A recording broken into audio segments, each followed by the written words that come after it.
दोस्तों, आज का समय तेजी से बदल रहा है। लोग खुद की पहचान बनाने के लिए कड़ी मेहनत कर रहे हैं, तो वही कुछ लोग आज भी मेहनत करने से जी चुरा रहे हैं। कभी आपने खुद के लिए वक्त निकाला है? कभी अपने दिल की सुनी है?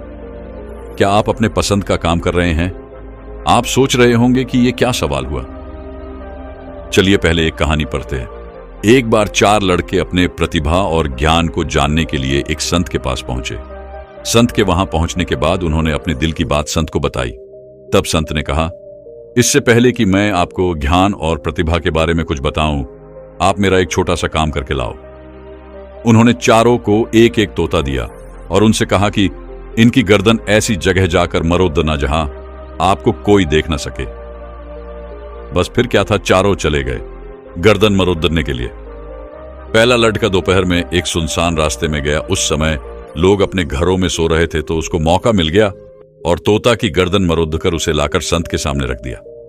दूसरे लड़का चुपचाप एक गली में गया जहां से लोग कम गुजरते थे, तो उसने तोता की गर्दन पकड़ दी और मरोद दी, फिर उसे संत के पास ले आया। तीसरे लड़के ने सोचा कि मुझे अभी कोई भी देख सकता है, क्योंकि मैं अगर यहां आ सकता हूं तो कोई और भी आ सकता है, तो उसने रात तक इंतजार करने की सोची।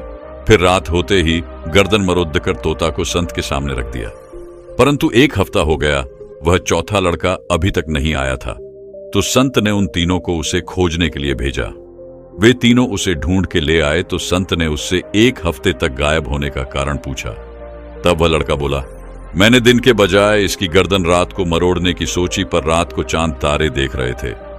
फिर मैं अंधेरी कोठरी में गया और जैसे ही गर्दन पर हाथ रखा तो देखा कि तोता देख रहा है। उसकी आंखें चमक रही थीं।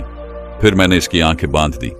जब वह तोते की गर्दन मरोड़ने वाला था, उसे संत का ख्याल आया कि संत ने कहा था, जहां कोई ना देख रहा हो, पर यहां तो मैं खुद ये देख रहा हूं।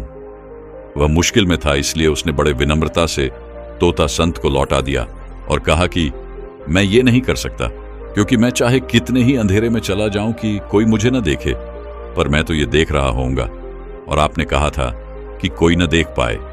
ये सब देखने के बाद संत ने उन तीनों लड़कों को वहां से विदा कर दिया और कहा कि तुम तीनों अपनी प्रतिभा नहीं पहचान सकते। संत ने उस चौथे लड़का को रोक लिया, क्योंकि वह एक बहुत ही गहरे अनुभव में पहुंचा था और खुद को जान पाया था। दोस्तों, यही बात हमें खुद के लिए देखनी चाहिए। जैसे कस्तूरी मृग खुद के अंदर से निकलने वाली गंध को ढूंढने के लिए पूरे जंगल में घूमता रहता है, ठीक उसी तरह हम अपनी प्रतिभा, अपने हुनर को ढूंढने के लिए इधर उधर भटकते रहते हैं। जबकि हमें क्या पसंद है, हमारा मजबूत पक्ष क्या है, इस चीज को हम खुद के अंदर नहीं तलाशते हैं। अगर आप खुद के लिए टाइम निकालोगे, तो आपको आपके हुनर, आपके दिल की ख्वाहिश जो आपको सच में खुशी देता है, वो जरूर ढूंढने में कामयाब रहोगे। आज कई लोग ऐसे हैं जिनको खुद की प्रतिभा का अंदाजा नहीं है। वो बिना अपनी खुशी जाने जिंदगी को यूं ही काट रहे हैं जैसे जिंदगी जीना कोई सजा हो।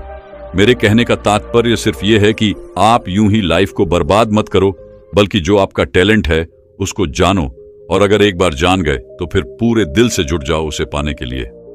निवेदन है कि अपने आप को खुद को पहचानो, सफलता मिल ही जाएगी। नो हिमसेल्फ, गो सक्सेस।